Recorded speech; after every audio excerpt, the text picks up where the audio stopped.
ನಮಸ್ತೆ ಫ್ರೆಂಡ್ಸ್, ಅಕ್ಷಯ ಪಾತ್ರೆ ಅಡುಗೆ ಮನೆಗೆ ನಿಮಗೆಲ್ಲರಿಗೂ ಪ್ರೀತಿಯ ಸ್ವಾಗತ.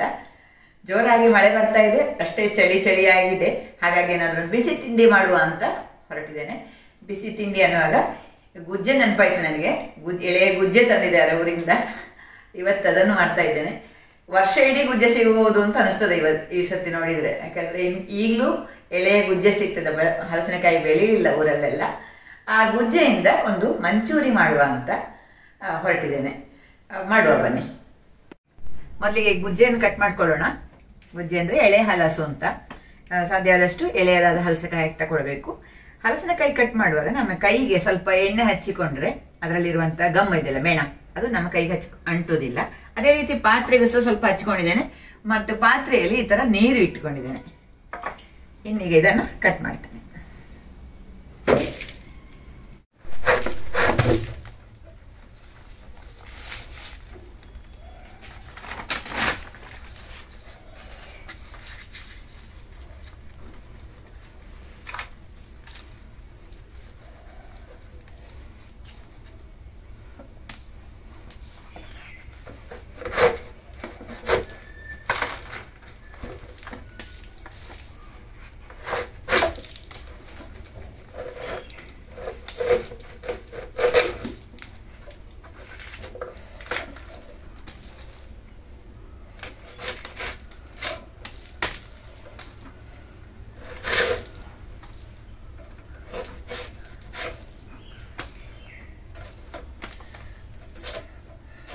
ಇಷ್ಟು ದೊಡ್ಡ ಹೋಳುಗಳನ್ನಾಗಿ ಮಾಡ್ಕೊಳ್ಬೇಕು.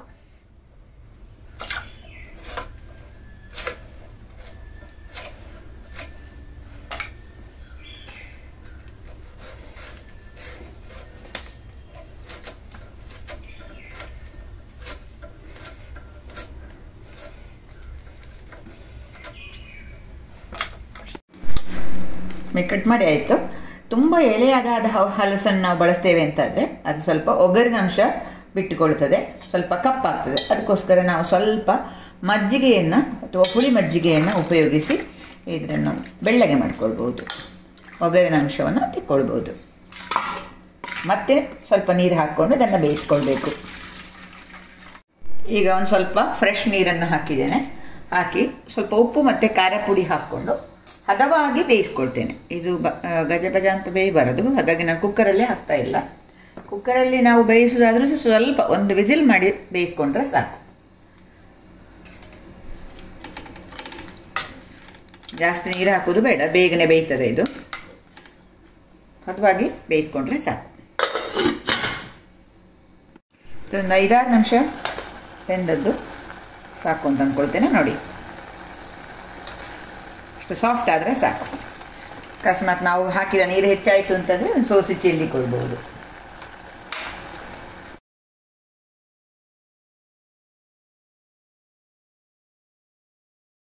ಬೇಯಿಸಿಕೊಂಡಂಥ ಗುಜ್ಜೆ ಜೊತೆಗೆ ಒಂದು ಈರುಳ್ಳಿಯನ್ನು ಸಣ್ಣದಾಗಿ ಹೆಚ್ಚಿಟ್ಕೊಂಡಿದ್ದೇನೆ. ಬೆಳ್ಳುಳ್ಳಿ ಒಂದು ಸ್ವಲ್ಪ, ಹಸಿಮೆಣಸು, ಇದು ಶುಂಠಿಯನ್ನು ಹೆಚ್ಚಿ ಇಟ್ಟುಕೊಂಡಿದ್ದೇನೆ. ಆಮೇಲೆ ಇಲ್ಲಿ 1 ಕಪ್ ಆಗುವಷ್ಟು ಮೈದಾ, 1 ಕಪ್ ಆಗುವಷ್ಟು ಕಾರ್ನ್ಫ್ಲೋರು, ಉಪ್ಪು, ಆಮೇಲೆ ಕೆಲವು ಸಾಸ್ಗಳನ್ನು ತಗೊಂಡಿದ್ದೇನೆ. ರೆಡ್ ಚಿಲ್ಲಿ ಸಾಸ್ ತಗೊಂಡಿದ್ದೇನೆ. ನಿಮ್ಮಲ್ಲಿ ಯಾವ ಸಾಸ್ ಮನೆಯಲ್ಲಿದೆಯೋ ಅದನ್ನು ಉಪಯೋಗಿಸ್ಕೊಳ್ಳಿ. ಆದರೆ ಸೋಯಾ ಸಾಸ್ ಅಂತೂ ಬೇಕೇ ಬೇಕು. ಸೋಯಾ ಸಾಸ್, ಇದು ಜಿಂಜರ್ ಗಾರ್ಲಿಕ್ ಪೇಸ್ಟು ಇದೆ. ಆಮೇಲೆ ಗ್ರೀನ್ ಚಿಲ್ಲಿ ಸಾಸ್ ಇದೆ. ಜೊತೆಗೆ ಸ್ವಲ್ಪ ವಿನೆಗರನ್ನು ತೊಗೊಂಡಿದ್ದೇನೆ. ಇವುಗಳ ಜೊತೆಗೆ ಸ್ವಲ್ಪ ರೆಡ್ ಚಿಲ್ಲಿ ಪೇಸ್ಟನ್ನು ಕೂಡ ಮಾಡಿ ಇಟ್ಕೊಂಡಿದ್ದೇನೆ. ತುಂಬ ಅಡುಗೆಗಳಿಗೆ ಇದನ್ನು ಬಳಸ್ಕೊಳ್ಬೋದು. ರುಚಿಗೂ ಚೆನ್ನಾಗಿರ್ತದೆ, ಕಲರು ಚೆನ್ನಾಗಿರ್ತದೆ. ಆರ್ಟಿಫಿಷಿಯಲ್ ಕಲರನ್ನು ನಾವಿಲ್ಲಿ ಬಳಸಬೇಕಾಗೋದಿಲ್ಲ. ರೆಡ್ ಚಿಲ್ಲಿ ಪೇಸ್ಟನ್ನು ಕೂಡ ಉಪಯೋಗ ಮಾಡ್ತಾ ಇದ್ದೇನೆ. ಚಿಲ್ಲಿ ಪೇಸ್ಟ್ ಮಾಡುವಾಗ ಕುದಿಯುವ ನೀರಿಗೆ ನಾವು ಸ್ವಲ್ಪ ಬ್ಯಾಡಗಿ ಮೆಣಸು ಅಥವಾ ಕುಮಟೆ ಮೆಣಸನ್ನು ಹಾಕಿ ಬೇಯಿಸ್ಕೊಳ್ಬೇಕು. ಬೆಂದಂಥ ಮೆಣಸಿಗೆ ಸ್ವಲ್ಪ ಉಪ್ಪು ಹಾಕಿ ಇದನ್ನು ರುಬ್ಬಿಕೊಳ್ಬೇಕು. ಬೀಜ ತೆಗಿಬೇಕು. ಆಮೇಲೆ ಉಪ್ಪು ಹಾಕಿ ರುಬ್ಬಿಕೊಳ್ಬೇಕು. ಇದನ್ನು ಬೇರೆ ಬೇರೆ ಕಡೆ ನಾವು ಇದನ್ನು ಬಳಸ್ಕೊಳ್ಬಹುದು. ಕೆಂಪು ಕಲರ್ ಬರ್ತದೆ, ಜಾಸ್ತಿ ಖಾರ ಇರುವುದಿಲ್ಲ. ನಾರ್ತ್ ಇಂಡಿಯನ್ ಅಡುಗೆಗಳಲ್ಲಿ, ಚೈನೀಸ್ ಅಡುಗೆಗಳಲ್ಲಿ ಕೂಡ ಈ ಚಿಲ್ಲಿ ಪೇಸ್ಟನ್ನು ಉಪಯೋಗಿಸ್ಕೊಳ್ಬೋದು.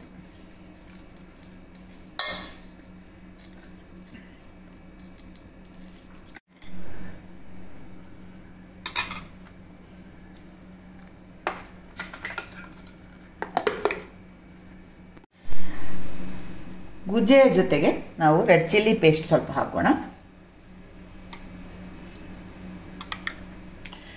ಸ್ವಲ್ಪ ಉಪ್ಪನ್ನು ಕೂಡ ಸೇರಿಸ್ಕೊಳ್ತೇನೆ ಮಸಾಲೆ. ಬೇಯಿಸುವಾಗ ಹಾಕ್ಕೊಂಡಿದ್ದೇವೆ, ಹಾಗೆ ನೋಡಿಕೊಂಡು ಹಾಕ್ಕೊಳ್ಳೋದು ಒಳ್ಳೆಯದು. ಇನ್ನು ಇದನ್ನೊಂದು ಸರ್ತಿ ಮಿಕ್ಸ್ ಮಾಡಬೇಕು. ಸ್ವಲ್ಪ ಜಿಂಜರ್ ಗಾರ್ಲಿಕ್ ಪೇಸ್ಟ್ ಕೂಡ ಹಾಕೋಣ.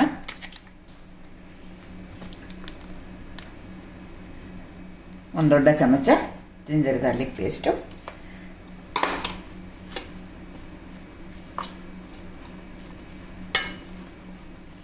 ಬೇಯಿಸುವಾಗ ಖಾರ ಪುಡಿ ಹಾಕದೇ ಇದ್ದರೂ ನಡೀತದೆ, ಯಾಕಂತಂದರೆ ನಾವು ಈ ರೆಡ್ ಚಿಲ್ಲಿ ಪೇಸ್ಟ್ ಹಾಕಿ ಈ ಥರ ಮ್ಯಾರಿನೇಷನ್ ಮಾಡೋಣ. ಸಾಕು. ಇನ್ನಿದಕ್ಕೆ ಹಿಟ್ಟು ತಯಾರಿಸ್ಕೊಳ್ತೇನೆ. ಕಾರ್ನ್ ಫ್ಲೋರು ಮತ್ತು ಮೈದಾ ಈ ಥರ ಪೇಸ್ಟ್ ಮಾಡ್ಕೊಳ್ಳೋಣ. ಒಂದು ಚಿಟಿಕೆ, ಒಂದು ಅರ್ಧ ಸ್ಪೂನ್ ಆಗುವಷ್ಟು ಉಪ್ಪು ಜಾಸ್ತಿ ಬೇಡ ಈಗ. ಆಮೇಲೆ ನೀರು ಹಾಕಿ ಇದನ್ನು ಕಲಿಸ್ಕೊಳ್ಬೇಕು. ಸ್ವಲ್ಪ ತೆಳ್ಳಗೆ ಕಲಿಸ್ಕೊಳ್ಳೋಣ.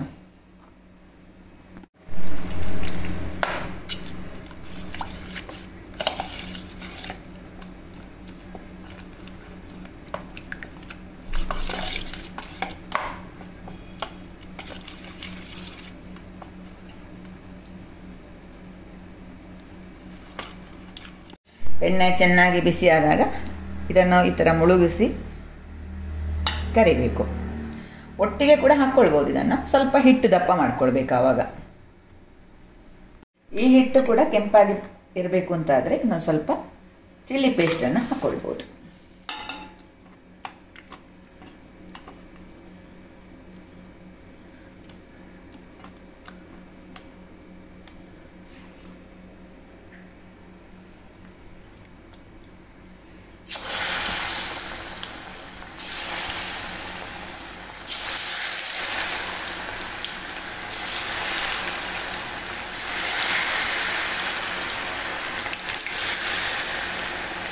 ಗುಜ್ಜೆಯಲ್ಲಿ ನೀರಿನ ಅಂಶ ಇತ್ತು ಅಂತಂದರೆ ಸ್ವಲ್ಪ ಹಿಟ್ಟು ದಪ್ಪ ಮಾಡ್ಕೊಳ್ಳೋದು. ಸ್ವಲ್ಪ ಬೆಂದಾದಮೇಲೆ ನೋಡ್ಸೋಣ. ಸ್ವಲ್ಪ ಕ್ರಿಸ್ಪ್ ಆದ ಮೇಲೆ ತಿರುಗಿಸ್ತಾಕೊಳ್ಬೋದು. ಕಾರ್ನ್ ಫ್ಲೋರನ್ನು ಬೇಕಾದರೆ ಸ್ವಲ್ಪ ಜಾಸ್ತಿ ಹಾಕ್ಕೊಳ್ಬೋದು, ಏನು ತೊಂದರೆ ಇಲ್ಲ. ಹೆಚ್ಚು ಗರಿ ಗರಿ ಆಗ್ತದೆ.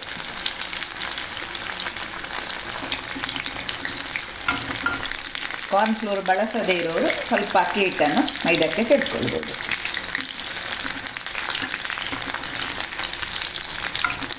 ಚೆನ್ನಾಗಿ ಗರಿ ಗರಿ ಆದಮೇಲೆ ತೆಗಿತೇನೆ.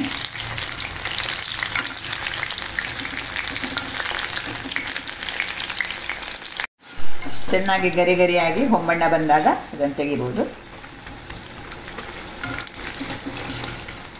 ಸಾಸ್ಗಳನ್ನು ನಾವು ಹಿಟ್ಟಿಗೆ ಬೆರೆಸ್ಕೊಂಡ್ರೆ ಬೇಕಾದರೆ ಇದನ್ನು ಹೀಗೆ ತಿನ್ಬೋದು. ಮಂಚೂರಿ ಮಾಡದೆ ಇದೇ ರೀತಿ ಪಕೋಡವಾಗಿ ತಿನ್ಬೋದು.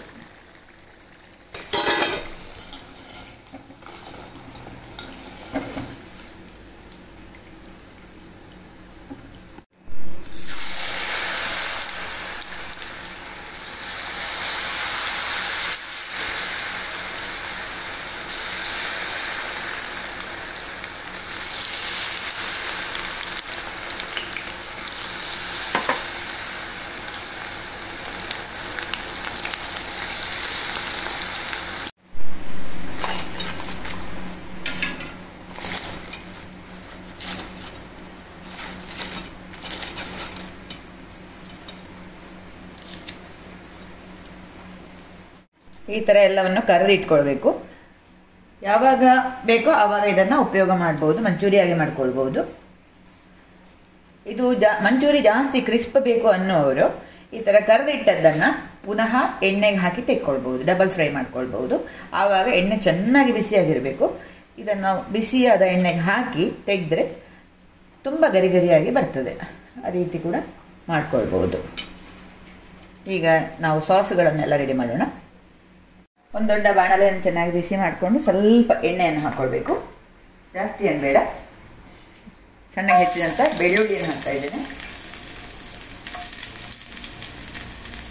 ತುಂಬ ಖಾರ ಇಷ್ಟಪಡುವವರು ಹಸಿಮೆಣಸನ್ನು ಕೂಡ ಹಾಕ್ಕೊಳ್ಬೋದು. ಪರಿಮಳಕ್ಕೂ ಚೆನ್ನಾಗಿರ್ತದೆ. ಉರಿ ದೊಡ್ಡದು ಮಾಡಬೇಕು, ಫುಲ್ ಫ್ಲೇಮಲ್ಲಿ ಇರಬೇಕು ನಾವು ಮಂಚೂರಿ ಮಾಡುವಾಗ. ಆಮೇಲೆ ಈರುಳ್ಳಿ ಹೆಚ್ಚಿದ್ದಿದೆಯಲ್ಲ ಅದನ್ನು ಕೂಡ ಹಾಕ್ಕೊಳ್ತೇನೆ. ಇದೆಲ್ಲ ತುಂಬ ಬೇಯಬಾರದು. ಹದವಾಗಿ ಬಂದರೆ ಕ್ರಂಚಿಯಾಗಿದ್ದರೆ ಚೆನ್ನಾಗಿರುತ್ತೆ. ಬೇಕು ಅನ್ನೋರು ಕ್ಯಾಪ್ಸಿಕಮ್ ಅನ್ನು ಕೂಡ ಹಾಕ್ಕೊಳ್ಬೋದು. ನಾನು ಹಸಿಮೆಣಸನ್ನು ಒಂದನ್ನು ಹಾಕಿದ್ದೇನೆ. ಶುಂಠಿ ಕೂಡ ಸಣ್ಣಗೆ ಹೆಚ್ಚಿಗೆ ಹಾಕ್ತಾ ಇದ್ದೇನೆ. ಜಿಂಜರ್ ಗಾರ್ಲಿಕ್ ಪೇಸ್ಟ್ಗಿಂತ ಈ ಥರ ಹೆಚ್ಚಿ ಹಾಕಿದರೆ ಹೆಚ್ಚು ಪರಿಮಳ. ಸ್ವಲ್ಪ ಬಾಡಬೇಕು ಅಷ್ಟೇ. ಆಮೇಲೆ ಒಂದೊಂದಾಗಿ ಸಾಸ್ಗಳನ್ನು ಹಾಕೊಳ್ಳೋಣ. ಇದು ರೆಡ್ ಚಿಲ್ಲಿ ಸಾಸು, ಸ್ವಲ್ಪ ಸಿಹಿ ಅಂಶ ಇರ್ತದೆ ಅದರಲ್ಲಿ. ಇದು ಸೋಯಾ ಸಾಸು, ಇದು ನಾವು ಮಾಡಿಟ್ಟಂಥ ಕೆಂಪು ಮೆಣಸಿನ ಪೇಸ್ಟು, ಸ್ವಲ್ಪ ಜಾಸ್ತಿ ಹಾಕ್ತಾ ಇದ್ದೇನೆ. ಆಮೇಲೆ ವಿನೆಗರ್ ಹಾಕಿ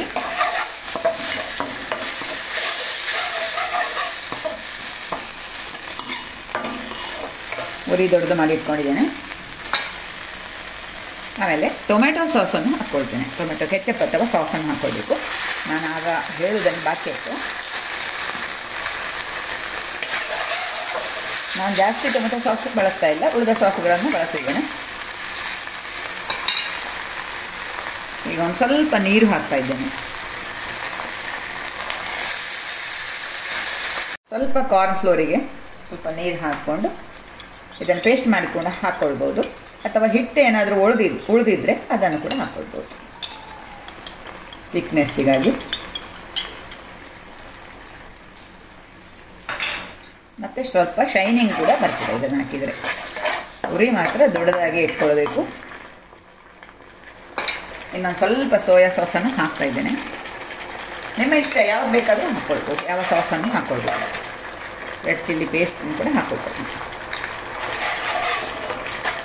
ಅದು ಕೆಂಪಗಾಗ್ತದೆ. ಈಗ ನಾವು ರೆಡಿ ಮಾಡಿಟ್ಟಂಥ ಕರೆದಂಥ ಗುಜ್ಜೆಯನ್ನು ಹಾಕ್ಕೊಳ್ತಾ ಇದ್ದೇನೆ.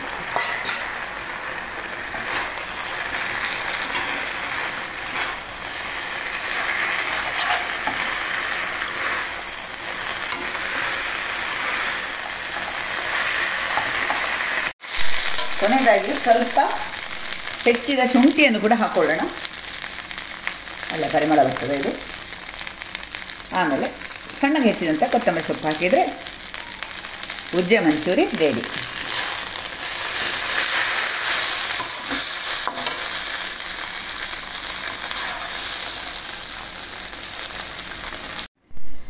ಫ್ರೆಂಡ್ಸ್, ನಾನೀಗ ಮಾಡಿದಂತೆ ಗುಜ್ಜೆ ಮಂಚೂರಿ ನಿಮಗೆ ಇಷ್ಟ ಆಗಿದೆ ಅಂತ ಅಂದ್ಕೊಳ್ತೇನೆ. ಇಷ್ಟ ಆದರೆ ಒಂದು ಲೈಕನ್ನು ಒತ್ತಿ, ಇದನ್ನು ನಿಮ್ಮ ಮನೆ ಮಂದಿಗೆಲ್ಲ, ನಿಮ್ಮ ಸ್ನೇಹಿತರಿಗೆಲ್ಲ ಇದನ್ನು ಶೇರ್ ಮಾಡಿಕೊಳ್ಳಿ.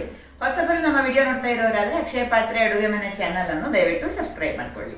ನಿಮ್ಮ ನಿರಂತರ ಪ್ರೋತ್ಸಾಹಕ್ಕೆ ಧನ್ಯವಾದಗಳು. Thank you.